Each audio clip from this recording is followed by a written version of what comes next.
good evening, Poe fans. We are back with Poe discussions.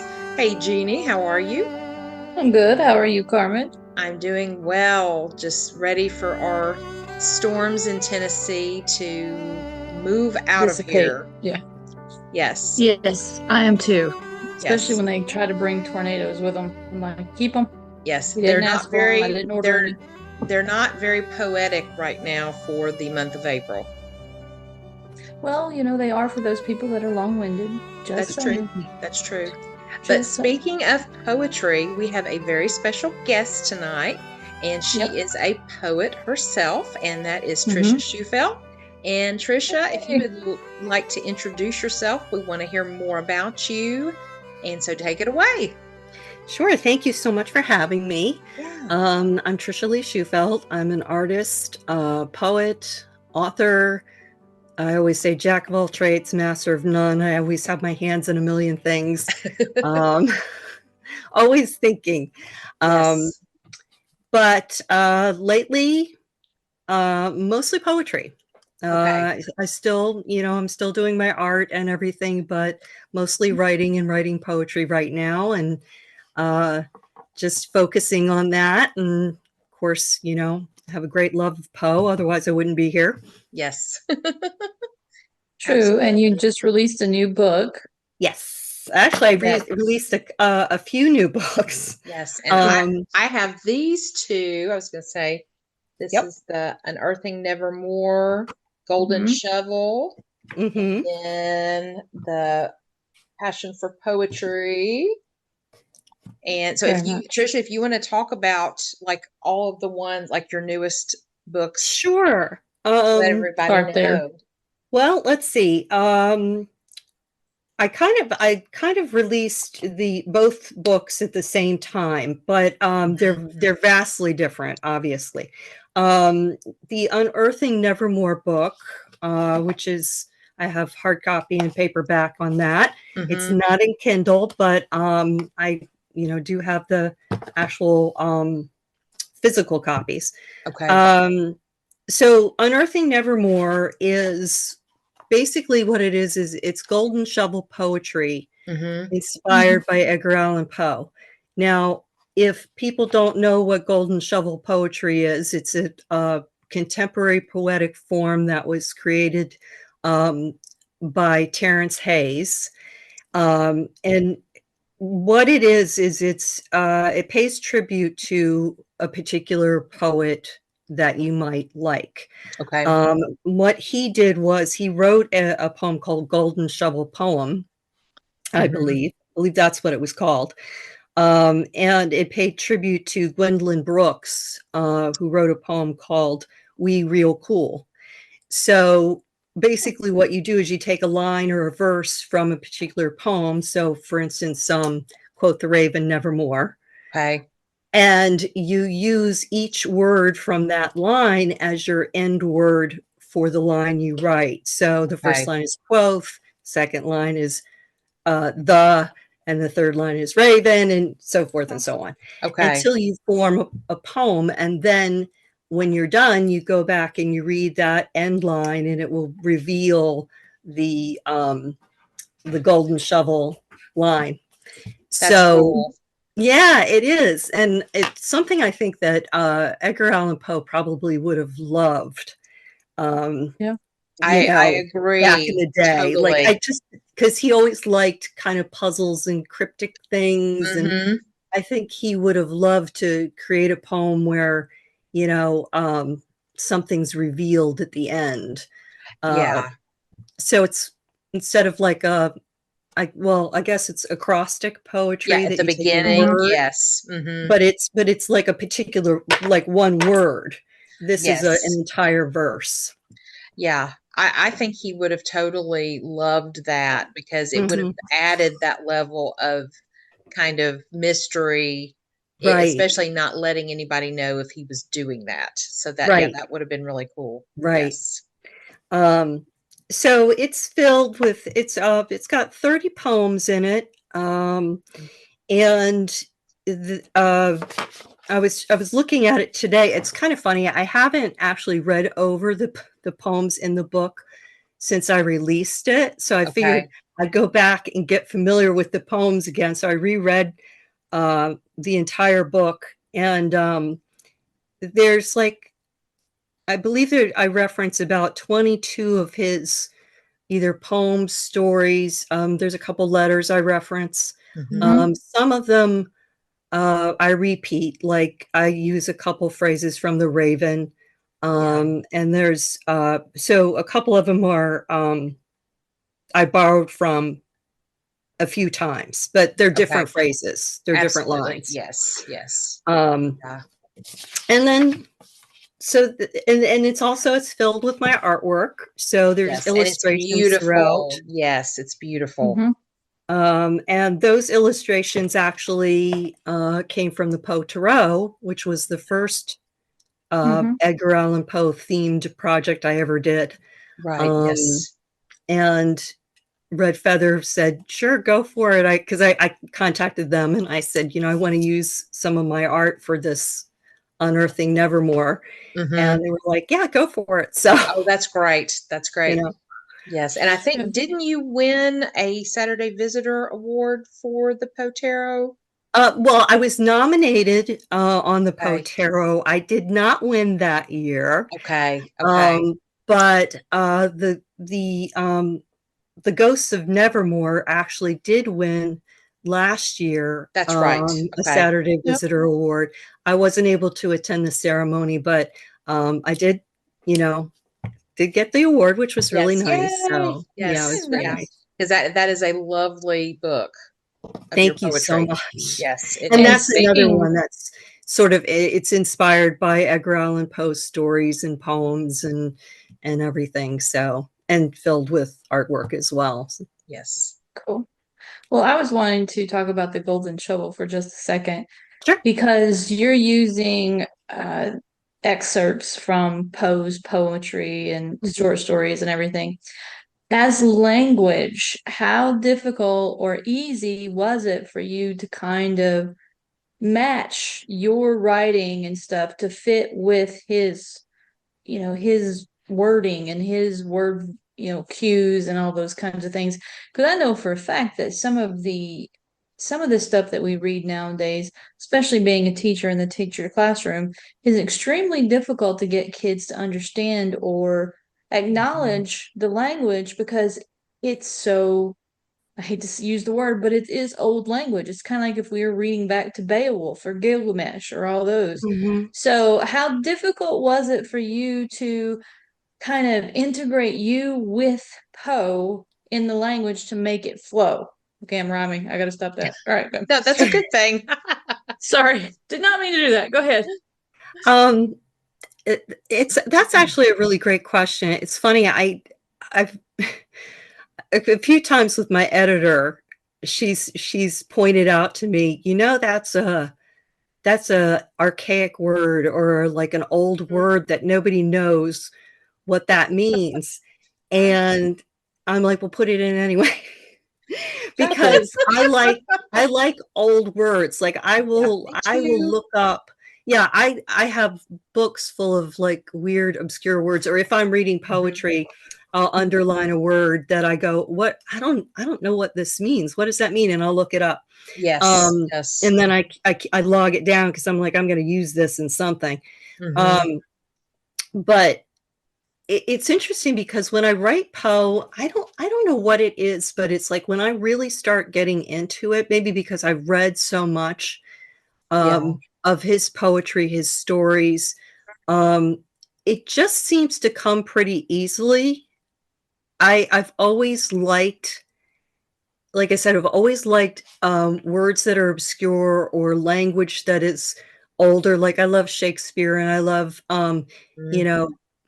just Elizabeth Barrett Browning and W.B. Yeats and I love stuff like that, period piece films and so that I think it almost comes a little more natural to kind of weave it in there. And I find that I do it I, almost like without thinking. if that makes sense. Yeah, it Yeah. does. It does. Yeah. Yeah, and then sometimes I have to go back and I'll say, well, is this the correct word? Am I using it properly because Mhm. maybe it was used differently back then? Yeah. That's when Okay. it's great to have an editor that will double check what you're doing. Definitely. But that's kind of how it all flows when I'm writing something like that. It just seems to happen. Yeah. I don't, It you know. it it sounds like it's part of your style. Just Yeah. yeah, and that's amazing. Yeah, Yeah, it's because definitely part of my style. I mean, not just for when I'm doing poetry that's inspired by Edgar Allan Poe, but even when I'm doing other types of poems. Like I wrote a poem that was it was an alphabet poem in my books Under the Silence, and it was inspired by Christina Rossetti's Goblin Market. Mhm. And I use a word, the line is some keeks the pale limbs with greed. And keeks is a word that nobody uses anymore. Yeah. no. It means to like spy. And I thought, what a Mhm. great word this is. It's so kind of sinister, keeks Yeah. and something. So I will do that in other works as well. And I Mhm. kind of like doing that because I it's not that I'm trying to be pretentious and say, "Ooh, I'm Yeah. going to use a big word here." Yeah. Yeah. It's just that again, I love old words. I love language. And so I like to incorporate some of that in what I do. And then if somebody learns from something from that, I think that's great. I Yeah. always say that we should use old fuddy-duddy words like, whippersnapper. And Oh, yes. Well, I and miss words like that. They're great. I was really Yeah. proud of some of my students the other day. One of their little, what we call bell work at the beginning of the lesson, they come in and it's on the board. They have to answer it. Usually it's grammar, vocabulary, things like that. But it was a line from a short story, and the word was sauntering, and so they had to figure out what the synonym, no, what it meant. Then they had to explain with a synonym, and most of them put stroll, the ones that knew what it meant, but there was a Mhm. few of them that put lollygag. And I was very proud because I was like, "You're using colloquial language. This is so Yeah. awesome." Yes. Yes. I Yes. would I always love that. I I would know what you torture my mean. kids with lackadaisical. Yes. Lackadaisical. I Yeah. had a couple I use always that tell them, word I'm like, too. stop being lackadaisical, and they'll be like, what? If you Yeah. don't know what it means, look it up. And if you still don't understand it, that's your problem, not mine. Just saying. Um, Mhm. but those old languages, the connotations behind them, the usage of it, and trying to explain to the kids what slang truly is. It's like, dude, slang is just shortened language. That's all it is. Yeah. It's what I said. Basically, it's you guys texting because you're Right. shortening actual language to get across your point. But like with your book and the golden shovel and everything, I love how it integrates and brings into not only across from back in the day, so to speak, to today with that type of language. Because even if someone doesn't understand it, it may spur them to want to know what it is and want to Mhm. learn about it. Yes. Mhm. Mhm. And that's one of the things that I've found with Poe's poetry is there's a lot of words that even people that are very well educated and knows a lot, they still want to understand and revisit. So I think Yes. that's one of the things that your poetry does is that it helps people revisit language to Yeah. Mhm. understand it. Because to be a poet, you have to use your own emotions, but at the same time, you have to understand how to use your words to get those emotions across. Yeah. Mhm. Mhm. So Absolutely. congratulations on the Visitors Oh, Award. thank That was you. I great. appreciate that. Yes. And Yes. That's exciting. Yeah, so do you have anything? Go I'm ahead. sorry, go ahead. I was just going to ask you to have anything in the works for the future right now that you're working on. Well, I'm not working on anything Poe related, surprisingly. I am working on another poetry book. It's tentatively titled Untitled Rebellions. Oh, nice. Because the one thing I find kind of funny when you're writing a poem, everybody says you have to come up with a title. And I'm like, well, Emily Dickinson didn't. I believe she never, I shouldn't say she never did, but I don't believe she titled her poems. Okay. Correct me if I'm wrong, somebody out there, but she used the first line of her poems as sort of her title, or that's the way they were listed anyway. And I always have trouble when I create a poem, because it's not usually the title that starts first. It's not like I have a title and then I create the poem around the title. That's very rare. Maybe a few times I've done that, but usually it's more like a theme or an idea of what I want to write. But then after I write it, I go back through, no, what am I going to call this? What am I going to call this? Yeah. And, when I was creating Unearthing Nevermore, that was a thing of like, okay, what do I call these? What do I call each poem? And I think I start with Nevermore and I end with Forevermore. Is that correct? I have to believe look. so. Yeah, I do. Yeah. So the new book I'm working on is I'm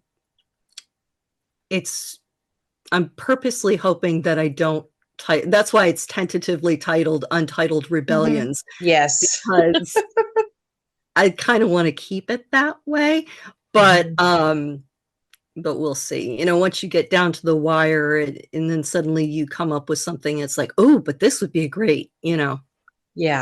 thing, and then who knows. But that probably won't release until maybe fall, because Okay. I'm really taking my time with it. I'm really kind of,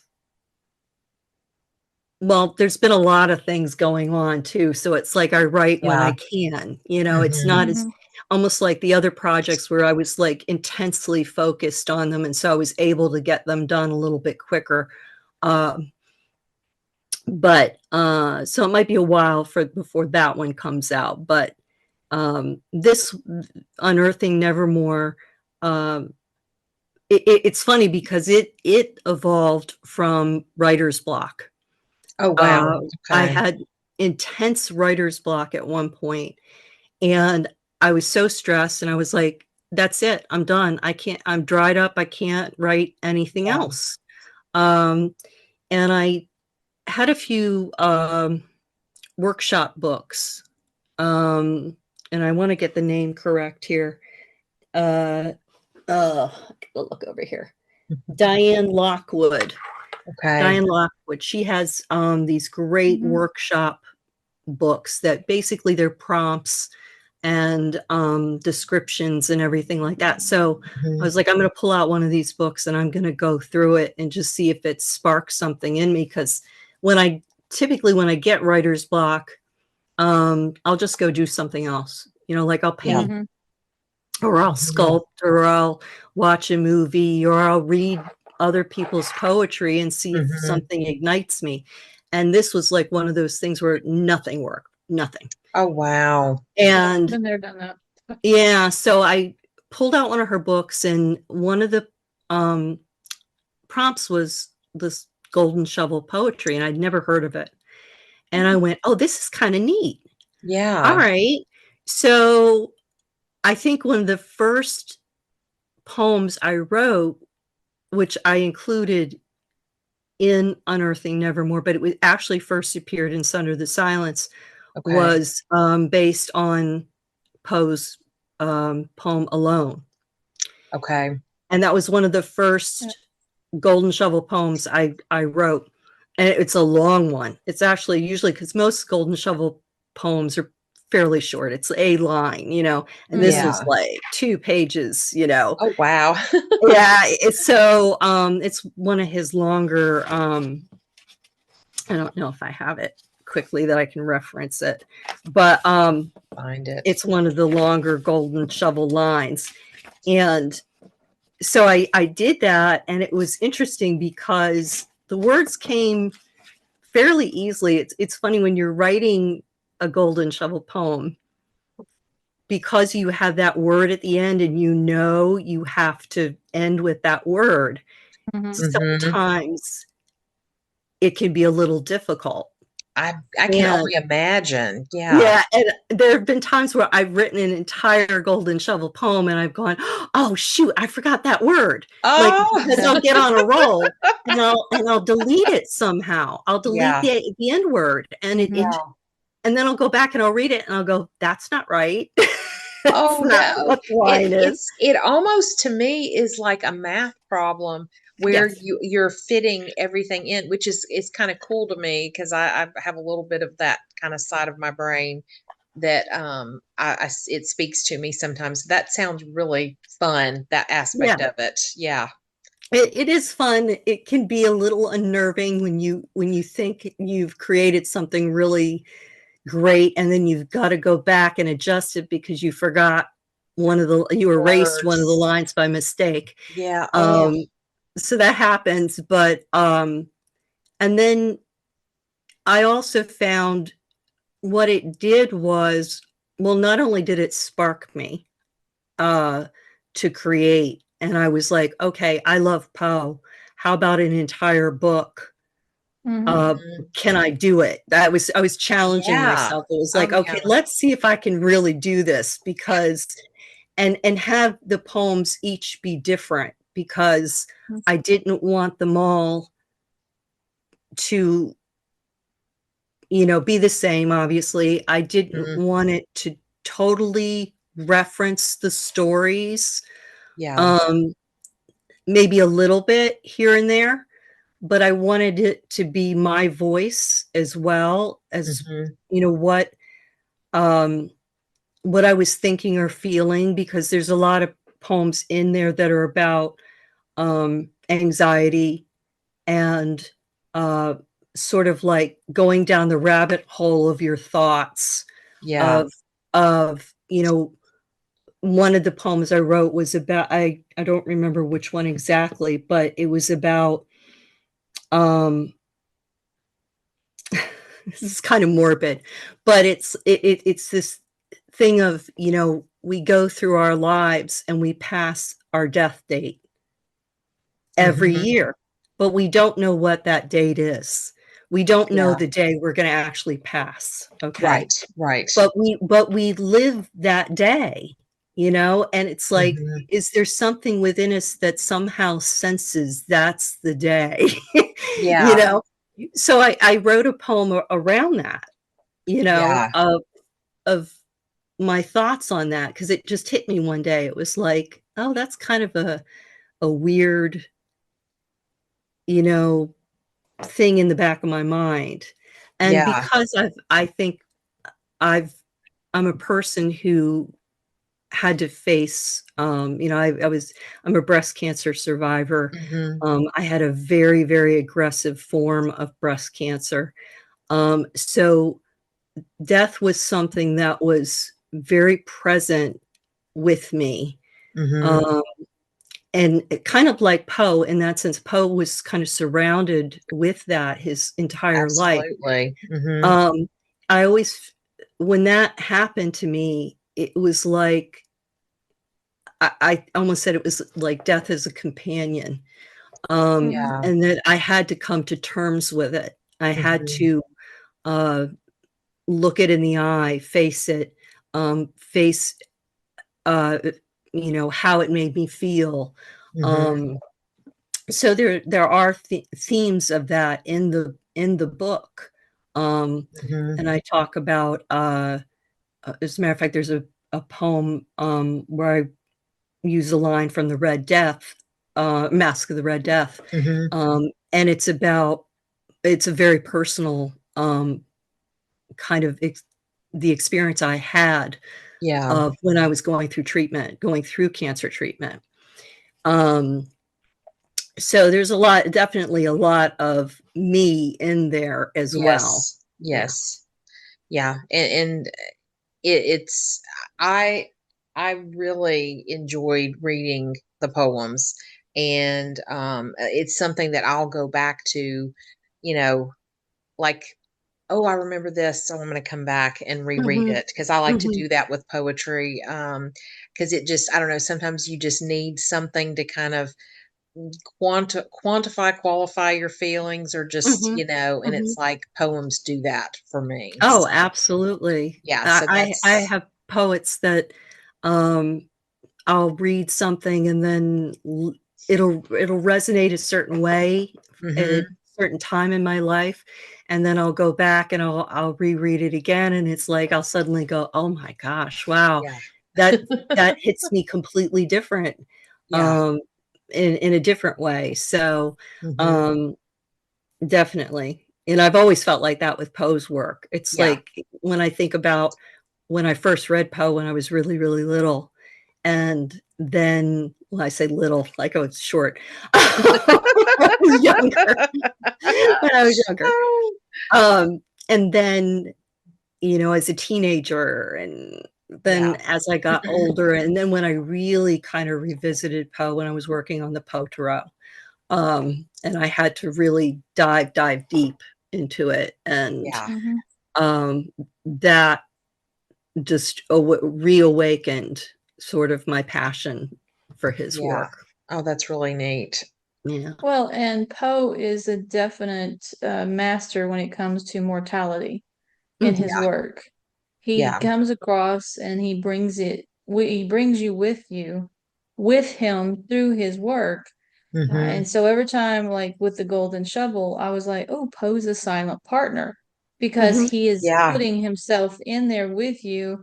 And mortality is something that we, like you said, we all face, and it stems a lot from tragedies that's going on in our own lives. I mean, Mhm. it happens, and poetry is a great outlet for a lot of us with artwork, with poems, with just Absolutely. talking, about the art, the works of art mhm, and stuff. Mhm. So it brings about differing, like with Poe, like we've always said, Poe always brings something different to the table for each one of us, but Yeah. yet we're his groupies Yeah. because we are his followers. We're his, we're trying to say, okay, Poe, where are you going to take me today? Yeah. right. Because, Mhm. like you said, is like when we're younger and we're first introduced, we're like, oh, this is cool.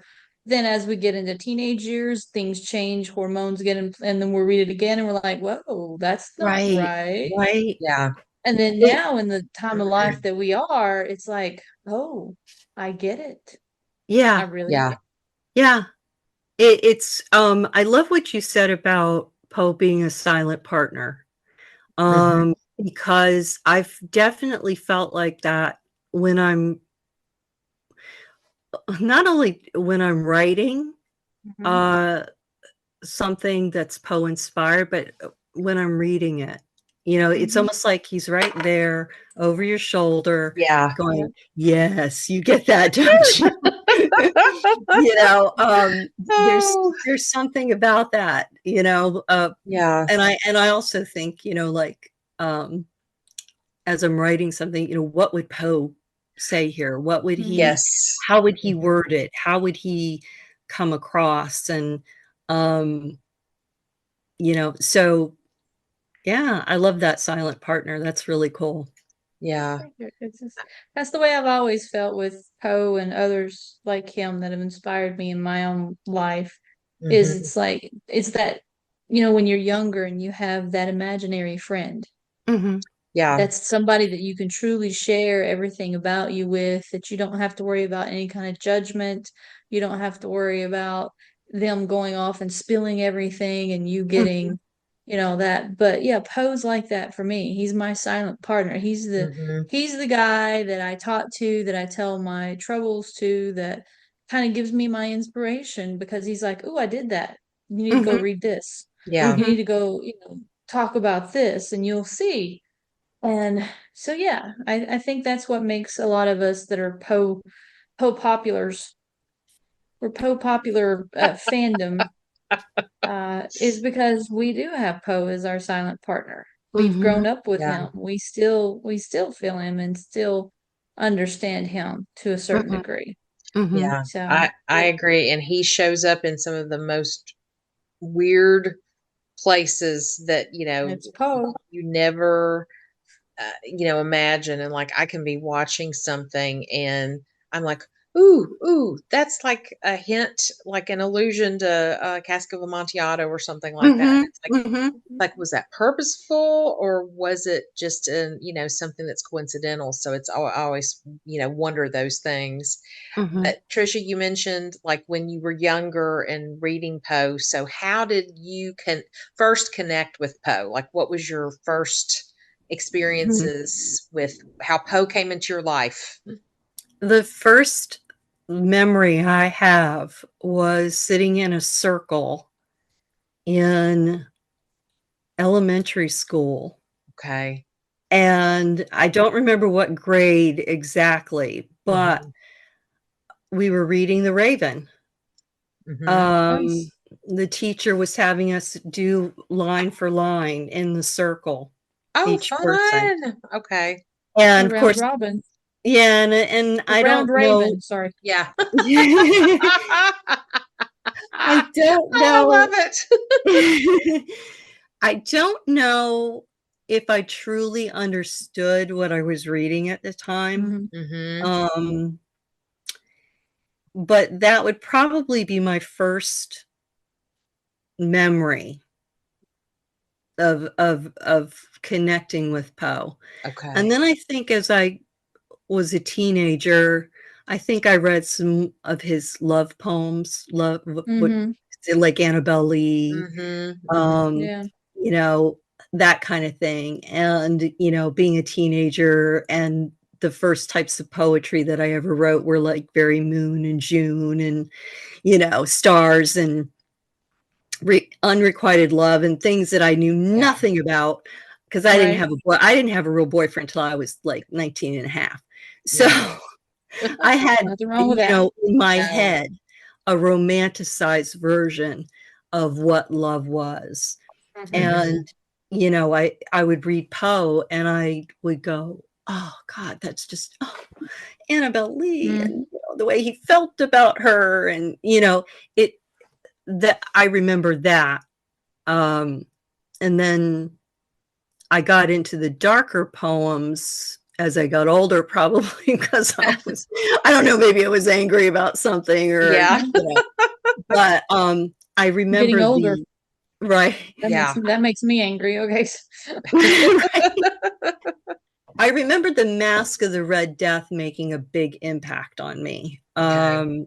I think I might have been in high school at the time and read it in like a literature class or an English class, Mhm. writing class or something like that. And I remember reading Mask of the Red Death and just being in absolute awe Yeah. of the story, um, how poignant it was, um, Mhm. creepy.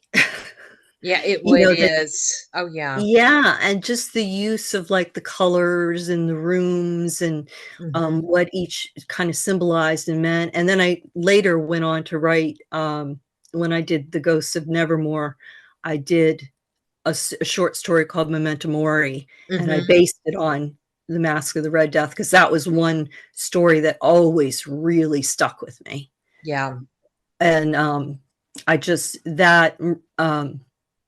Murders in the Rue Morgue and The Black Cat, all those stories, I ended up doing short stories of my own based on those because Yeah.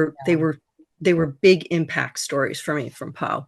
Yeah, absolutely. Yep. I know for me, like Mask of the Red Death, I think I appreciated it even more once I taught it, like to Yeah, students, and it was probably one of my favorite ones to teach because right. you could get so many levels out of it, connect it back to history, and the kids always really just love that story. And I would imagine that story became even more poignant for I mean, I don't know if you taught it recently even, but with Mhm. COVID and everything, Yeah. um, I really started thinking about the Masque of the Red Death when COVID hit. I did too, kind of when it was the stay-at-home time frame, Mhm. and I was like, "We're almost living the Mask of the Red Death," and at that Yeah. point in my career, I was, in administration, and so I wasn't teaching, Mhm. and since then, I'm pretty sure our curriculum changed since then, and, it's not actually taught here in Tennessee. No, it's probably taught other places. Mhm. You can still, like, added into as a supplementary text, but Mhm. it's not one that's required. And so a lot of people only get time to do what's required, Right. which is unfortunate. But yeah, it's a great one to teach. Yeah. Yeah. Yeah. Yeah, I was teaching history during the whole COVID thing, Yeah. so I could use that as a historical prop Mm-hmm. because I would always bring in about how the Mask of the Red Death was written and during the times that they were just coming out of the bubonic plague. They were Mhm. still recovering. And then the Mask of the Red Death, he made it so poignant about the deaths and each person who had to experience something different. Mm-hmm. And so it was used. I didn't read it or anything, but I did make mention of it with the historical properties and then Mhm. connect it with the Spanish flu and then all the other epidemics that we've gone through up until the pandemic this time Mhm. about, how it was like exactly 100 years since the Spanish flu and all that. So I used to use, because I wasn't teaching literature at the time, I went from too many things to count, but She's taught it's all like, subjects, yes, all the I big so at the four, the big time, four. I was in science, I was teaching science and history. Uh-huh. So it kind of like went together. And so, Yeah. but that's one thing I do miss is teaching all the nuances of Poe and his work Oh and yeah. how it ties to real Absolutely. life. Right. Yeah. Yeah. And I do remember during COVID reading an article that someone had put out. I don't remember who the author was, but kind of like Poe, predicted, a lot of things. Mhm. It was not the time travel aspect, but kind of like think about some of the things that Poe's written, and it's very, truth is stranger than fiction, with Right. COVID happening and that link back to his Mhm. story. So Mhm. I thought that it was Yeah. a very fascinating article. Yeah, absolutely. It So have you was. done Absolutely. any other tarot drawings or tarot boxes or just that one? Well, I have the Poe Tarot and I have a deck. It's very vastly different, but it Mhm. just came out not too long ago. Oops, I'm gonna knock down everything on my shelf. Oh no. That's usual. I do that all the Um, time. I have it here, the Everglow. Oh, Oh, very that's cool. beautiful. That's Yeah, it's beautiful. there we go, the Everglow. Yeah. It's very, very different than the Poe Tarot. When I finished up the Poe Tarot, which is a black and white deck, Hmm. um, I wanted to do something in color. Um, it's actually its own system. It's based on the Rider-Waite-Smith traditional tarot, but Hmm. it incorporates elements of oracle. Um, there's astrology, numerology, and animal symbolism, kind of all woven together into one um, thing, but it can be used in a lot of different ways. So Okay. that's the second deck. I don't have any plans right now for another deck. Well, I shouldn't say I don't. I do have like one I've been working on, but it keeps getting pushed back and pushed back because of the poetry and stuff. It's like my Yeah. drive has been towards the poetry, and I've Hmm. got another deck that I've been working on for years. It's a circus deck. It's actually circus themed. Oh, Um, interesting. and it's black, white, and red, which would be perfect with the Poe Tarot. Yeah. But Hmm.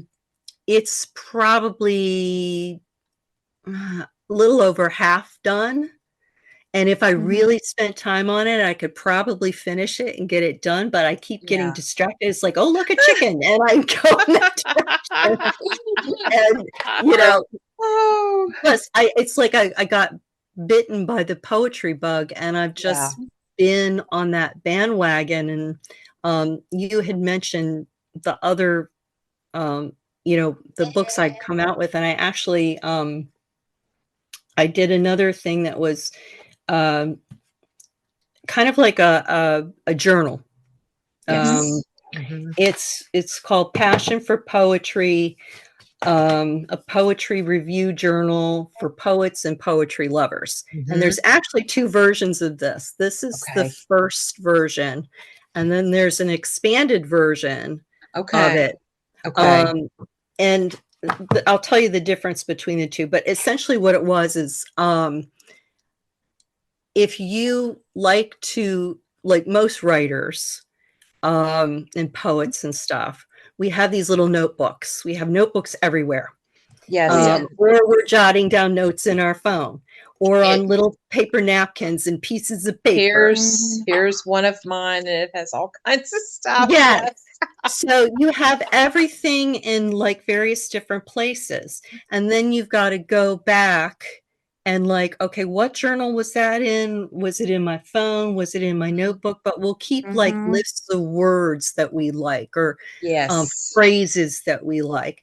But nothing is ever in one place. And so I went online looking for something. I was like, Okay. because there's journals out there for, say, uh, if you like to read certain books and you want to review those books. So Okay. I'm like, but there's nothing for poets. There's nothing, absolutely nothing out there like Wow. a poetry. There's poetry prompt books. I mean, you can buy books Mhm. Mhm. on with prompts in it on, sparking you to write and stuff like that, but Yeah. there's no real journal. So I was like, well, what would I want? What would I want to Mhm. create or what would I want to Mhm. find?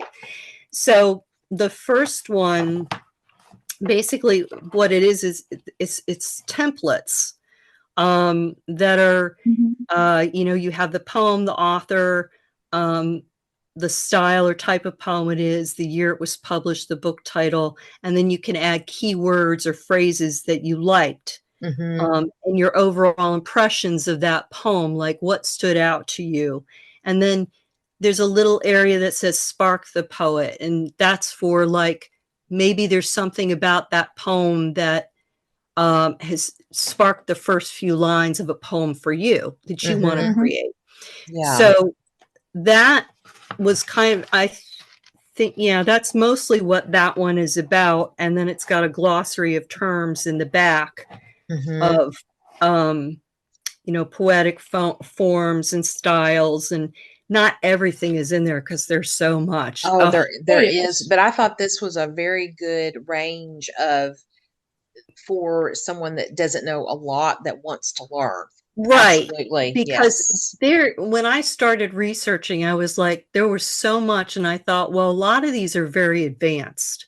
Mhm. Um, and I don't know if everybody would, like you can write an entire book about certain poetic forms, Yeah. Mhm. of like how to write, you know, um, different, like I think it's like a sestina. I'm not sure I'm saying that right. Mhm. Um, somebody's gonna jump on that. That's not what it's called. Oh. Um, but okay, how to write a sonnet.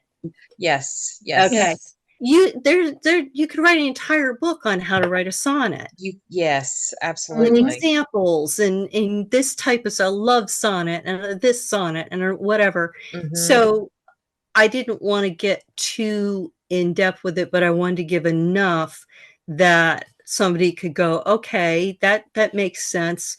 Um, I'll go from there, if I need Yeah. to research more. But the second book, which is an expanded edition, um, has that template in it, but it's got 2 other templates, like a different kinds of templates. Mhm. It's got a section with 10 poetry prompts. So one is like write an alphabet poem, and then it has an example of like one of my alphabet poems, and then next to it is a space where you can actually write an alphabet poem. Oh, nice. Okay. So there's write a golden shovel poem, write a repurposed haiku, an acrostic, using sound, using sound in a poem. Okay. That kind of thing. And then it has the glossary of terms in the back. Okay. So that one's about it's like almost like 170 pages. Okay. For the expanded one, and then the original one is like 115 pages or so. Okay. So but it's neat because you could, if you have a favorite poet like Poe, yes, you could use the entire book of just analyzing his work. And that's what I plan to do with mine. Yeah. I mean, you could take I was excited. The Red Death. Yeah. And then say, these are the keywords I really liked, or these are the phrases I really liked. And this is what I thought he meant by, and that kind of thing. So you could dedicate an entire journal just to your favorite poet, or you could take various different poems. You could take a Plath poem and a Poe poem and a Anne Sexton poem, and, really whatever you want, and mesh them all in there. But the nice thing about it is it's all in one place. Yes. So you remember where you put it. So, yeah. Oh yeah. That's the other thing, because Jeannie and I, it's so funny talking about having tons of different journal books and that kind of thing. So when I ordered us, and Jeannie's got one, but it has our names on it with one of our logos, and then the Potastic too. Oh, cool. And I somehow or another misplaced mine. My husband ended up putting it on top of the refrigerator one day when I was like, she put this somewhere. He did. He admitted it. And so I ordered a whole new one, and I had barely even started that one. So now both of them have a ton of stuff in them.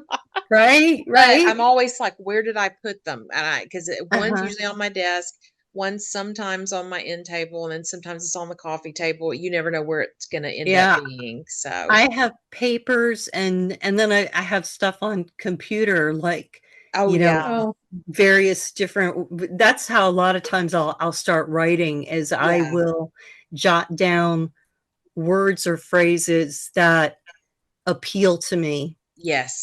That I read, and then I will go, okay, there's a poem in there somewhere. Yes. And then just start formulating it. That's usually enough to spark me and get me going. Yeah. Okay, it's going to show how really old I am, but let's see if I can get it in the picture. I don't know if I can. I think I know what she's going to show, because I was like, I cannot believe you still have these. The 3.5 floppy disks. I came across some the other day. I was going through a bunch of stuff to take to a shredder, and I found those like in a box, and I'm like, oh my goodness.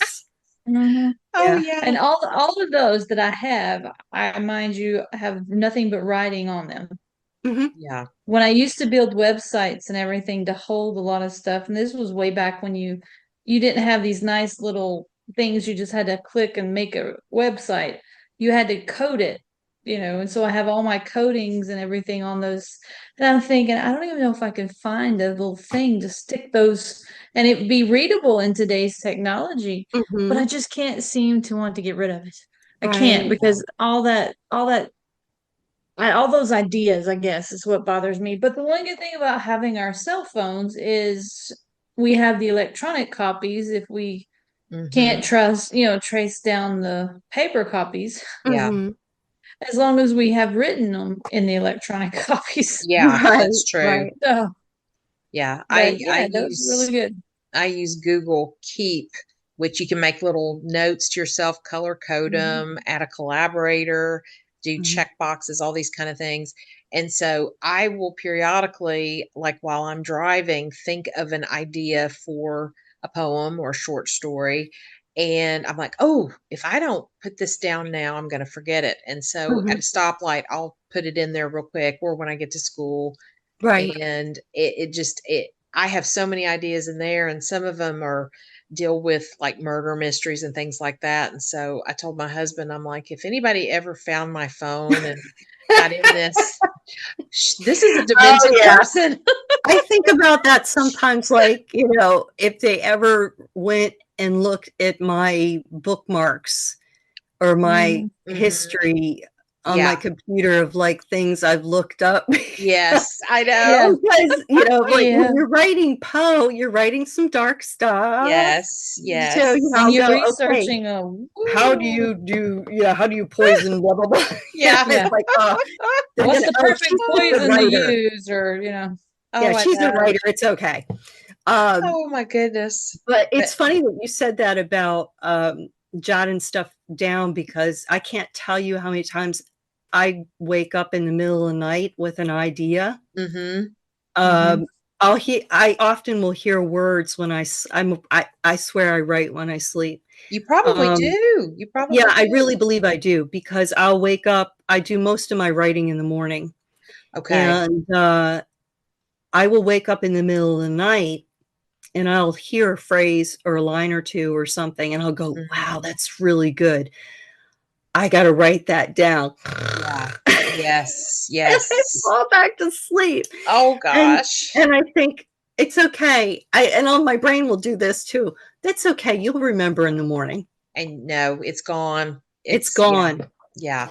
So it's like keep the notebook beside the bed, keep the phone so you can, but I Yeah. have tried that where tried I've tried to put it in my notes in the Uh-huh. middle of the night, and I'll wake up the next morning and I'll read it and it makes no sense, because first of all, my glasses aren't on half the time. Right. And, Yeah.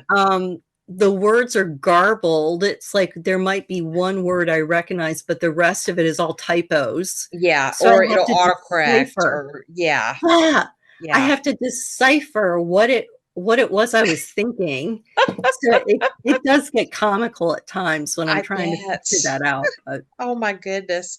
Yeah, and, talking about kind of like, some of what kind of what we were talking about, like, with the writing process and how you mhm, do things, it would be very interesting to know, did Poe use the same writing process throughout all of his poetry and his short right, stories?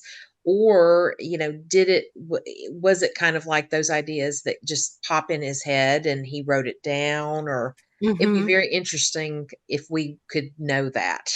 Right, because it's not like you had I mean, I don't know for that time, maybe like, would there have been little notebooks to write? Because, I mean, or Uh, was he using quills and stuff? I don't that's very true. like, would you be out and about if he were out and about somewhere, would he actually have access to A pen paper and and a paper. pencil or something? Like, I don't know what was invented for that time frame. Yeah, off the top of my head, I don't know because it I would think it would have been more like a quill type pen. Jeannie may know. I know she had to take a break real quick. Um, Well, I I have seen in movies, like, I think I saw something recently. It was like a period piece movie. I want to say it's Bridgerton, in the series Bridgerton, okay, and but okay. I could be wrong. But the guy the gentleman took out a little tiny notebook out of his jacket, Uh-huh. and he had a tiny little pencil. And he Oh jotted something gosh. down and he put it back in. And I was like, oh, that's kind of neat. But Yeah, did they have that? Is that historically accurate? I don't I'm know. kind of curious. I'm actually gonna, while we're talking, Google this because I'm kind of Mhm. curious now. Yeah, I mean, because the thing is, you think about it, like we have access to everything now. You know, we have our Oh, phones at more a than moment's we can notice. even imagine. Yeah. Yeah, but for somebody like Poe, if he was out, he had to remember what it was and then go home and then create it all. But I have no doubt he Yeah. would have been able to do that because to me, he's just so brilliant. I Um, agree with you on that. Yeah. yeah. But I wonder, you know, the way that uh, for myself, the way that I create, and like I said, I'll put down phrases or words on a piece of paper and then it sparks me. I often wonder with poets, um, did they do that? Is Yeah. that how they created as well? Did Poe sit down and start writing and go, okay, um, here's a list of colors, and then he's like death, Yeah. plague, you know, and then it all kind of he puts it together like a puzzle. I actually could see him kind of putting it together like a puzzle, but I could too. Yeah. Jeannie, did you hear Mhm. what we were saying? Would Poe in the early 1800s, have quick access if like he thought of something and needed to write it down so he didn't forget? Would he have I would, had a little book, like a notebook? he would have to have because he was also a literary critic. True. That's So true. he would Yeah. go out and he would probably excuse me for a second. Get off the computer. That's George, you need to go on a diet. Move. Okay, sorry. we were trying to figure out if he would Yes, carry like a small little notebook with a yeah. I could see pencil or that. would that even have been a thing back then? It was because a lot of people, especially the merchants, when they would do their business, they would have these little books with them Mhm. that they would make notes of what they were selling and bills of sales and those kinds of Yeah. Okay. things. So, because remember, back then, men usually kept big wallets, the big type of wallets that would That's slide into the true. inside of their coats to Mhm. keep their money because paper money was huge back then. When it Yeah. actually started coming into play, most of the time they would have their little change purses in their Yeah. pockets.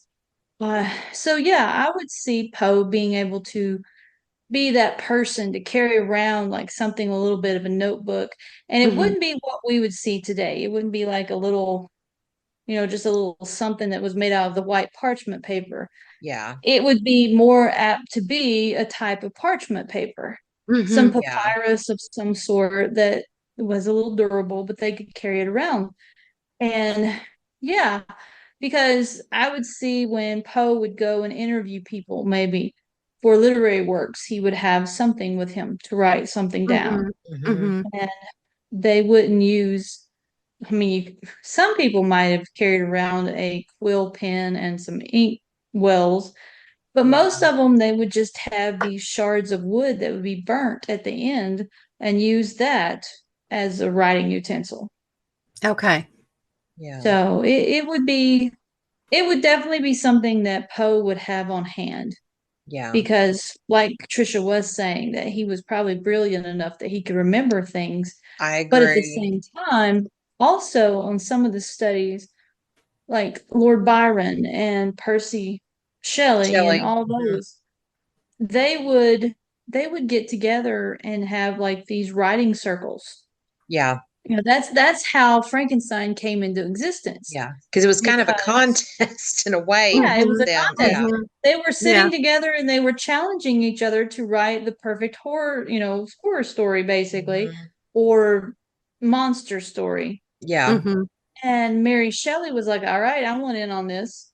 So, so I could see that it what probably wasn't as prominent, but for those that had money and had the means, yes, I can see them carrying around the small little notes and pencils and stuff. Yeah. Right, right.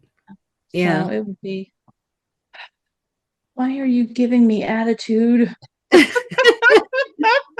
Gratitude. My Gratitude. yeah, I'm she's right surprised mine here. isn't doing Up top, no good. She's actually being Yeah. pretty good. She's down on the ground Yeah, now, well, right Yeah. Mitt, my tuxedo cat, earlier I noticed that his tail was behind me at one point because he Yeah. was sitting over on the arm of my now. chair. But Yeah, you that's kind of look like you were sprouting something in the back of your I head. know. It was kind of cool. Mhm. Like she's turning into a monster. Okay, Miss Blair, knock it off. Oh, Anyway, well, Trisha, we always ask, what is your favorite Poe poem or story or one of each?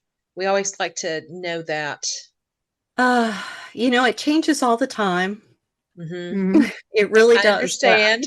But like I Yes. said, I think what stuck with me, um, Mask of the Red Death definitely Mhm. is probably my all-time favorite story. Okay. I love recently, I've really, really fallen in love with City in the Sea.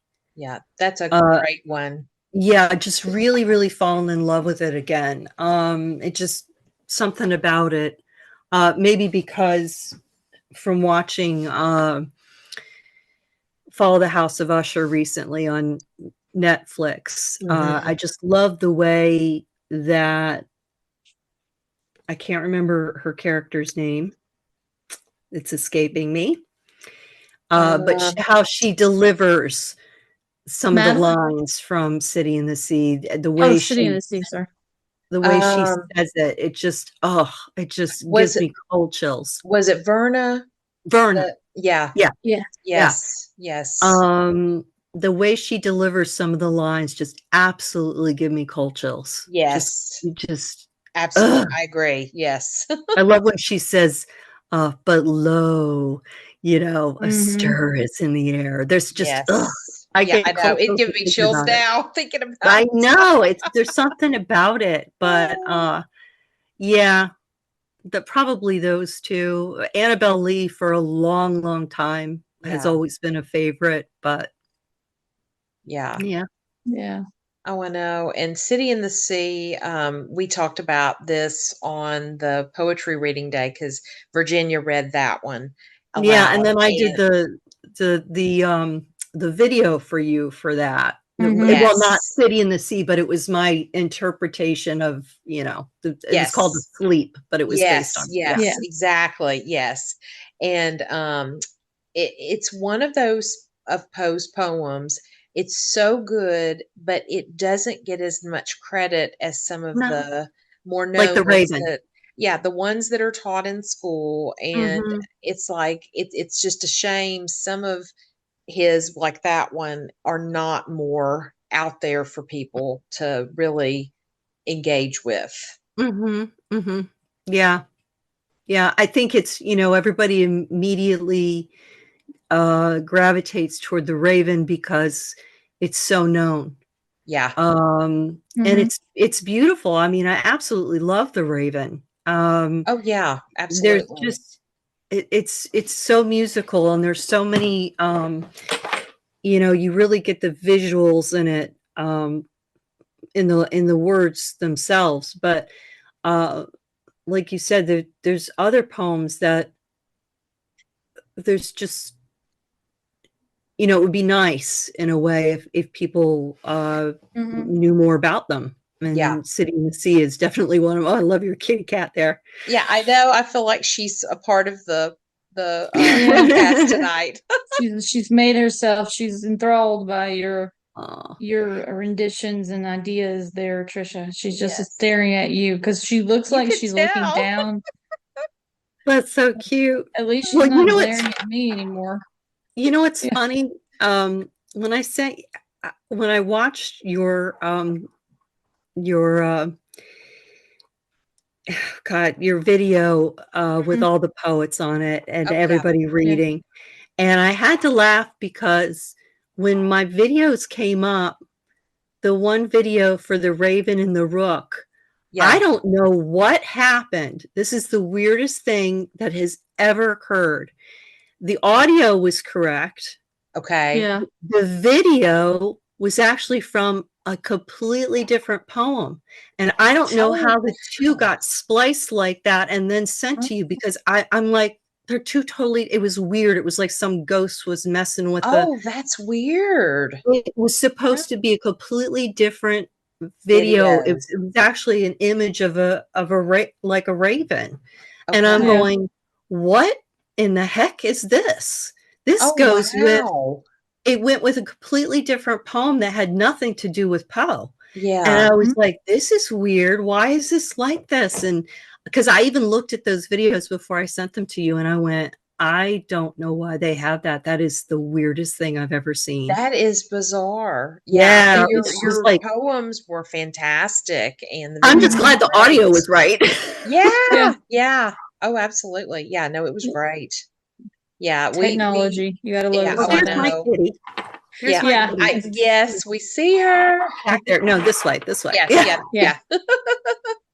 Yeah. I Um, think they're trying to tell us something apparently. So it's I like, what? guess, yeah. Let's And do that, Rebel.